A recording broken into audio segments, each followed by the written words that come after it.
Magmumotor kami ngayong araw at pupunta kami sa bukid kung saan ako lumaki at first time nga na makapunta doon si German husband. Tatlong motor kami, kasama ko ang aking dalawang kapatid, ang aking mama at syempre si Ethan. Isa't kalahating oras yung biyahe mula sa aming bahay papunta doon sa bukid. Wala nga ito sa plano at madali ang biyahe lang talaga ito dahil itong si asawa ay gusto talaga daw niya na makapunta doon. Bago matapos ang aming bakasyon at bago kami makauwi sa Germany. Medyo malayong bukid na din itong pupuntahan namin at syempre wala masyadong foreigner na pumupunta dito. At ayan, nung nakarating kami, pinasyal ko nga siya dito sa malawak na lupain ng aking auntie. So, backstory, lumaki ako sa aking auntie dito sa bukid. Yung mama at papa ko ay naghiwalay sila since 3 years old pa ako. At laking bukid talaga ako mga sis at bata pa lang nasanay na ako sa mga trabahong bukid. Katulad ng pagtatanim ng saging, pag-aani ng saging, or pag-aani ng mga mais. Kaya yan kasi yung source of income dito sa amin sa bukid.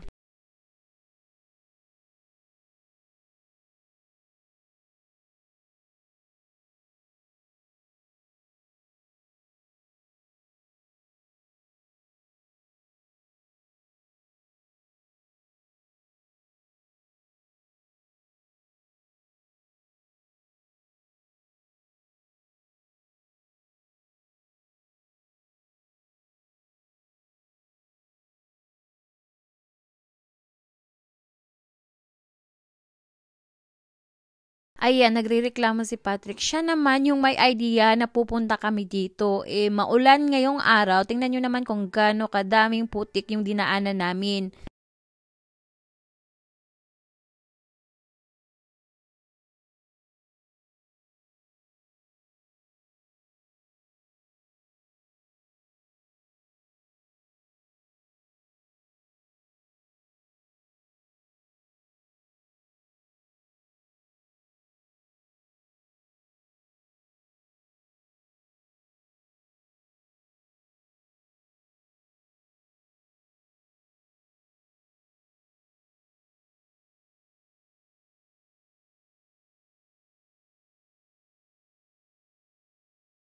Meron din palang maraming nyug dito kaya ayan, hindi natin yan palalampasin. Dahil isa ito sa pakay ni Patrick na pumunta dito para makakain itong young coconut dahil syempre wala ito sa Germany. Meron namang mga coconut water na mabibili sa Germany pero yun ang nasa plastic at syempre hindi yun masarap dahil hindi na yun fresh.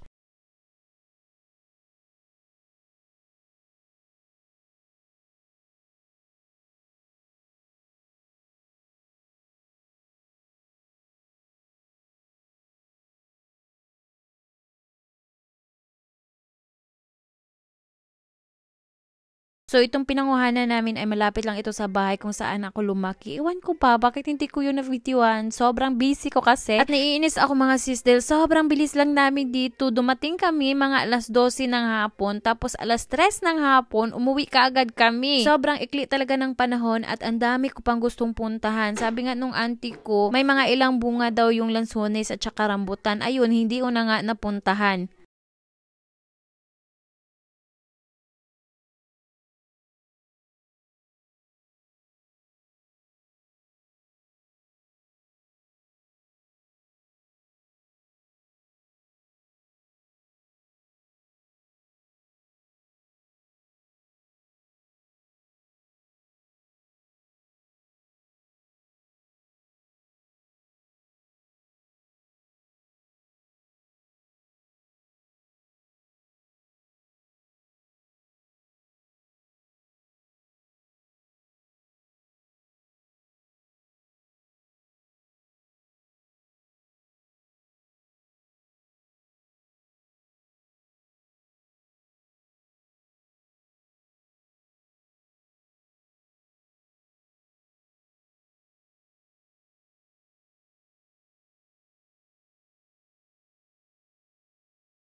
Dami din kaming kakao dito at ito yung source of income sa mga tao dito. Noon, every time na nag-harvest kami, so yung hinog lang yung kinokolekta nito. And i-excite talaga ako dahil kinakain ko yung maganda na pagkahinog na kakao. Hindi din kasi lahat nakakain nito dahil yung iba sira, yung iba naman ay may mga uod at meron din namang iba na kinakain ng mga daga. At kapag nag-harvest ka nito, umakyat ka talaga dahil minsan mahahaba ito. Meron naman kaming panungkit pero yun nga, mahaba nga yung ibang mga puno kaya kailangan talagang akyatin. Kadalasan pa nga, kinakagat kami ng bubuyog. Yung mga maliliit na bubuyog, alampinig ang tawag namin yan sa Bisaya. Talagang uwi ka ng bahay na halos hindi na makakakita dahil sa namamagang kagat ng bubuyog, mga sis. And yan lang muna for today's video. Maraming salamat sa panonood and see us again in my next mini vlog. Bye!